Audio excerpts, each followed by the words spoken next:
ఇదొకటి first class నుంచి 5th class వరకు అందరికీ బాగా ఉపయోగపడుతుంది అనమాట. ఇది సరళ పదాలు, గుణితాలు, ఒత్తు పదాలతో మనం అక్షరాలతో మనం పదాలు ఎలా తయారు చేయాలో చెప్తాను చూడండి. ఇక్కడ వచ్చేసి మేము మామూలుగా ఇలా లాలీపాప్స్ తయారు చేసుకున్నాము.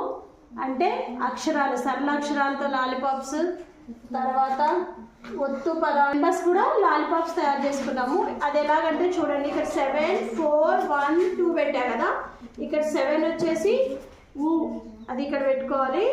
తర్వాత 4 వచ్చేసి మా, తర్వాత 1 వచ్చేసి జ, తర్వాత 2 వచ్చేసి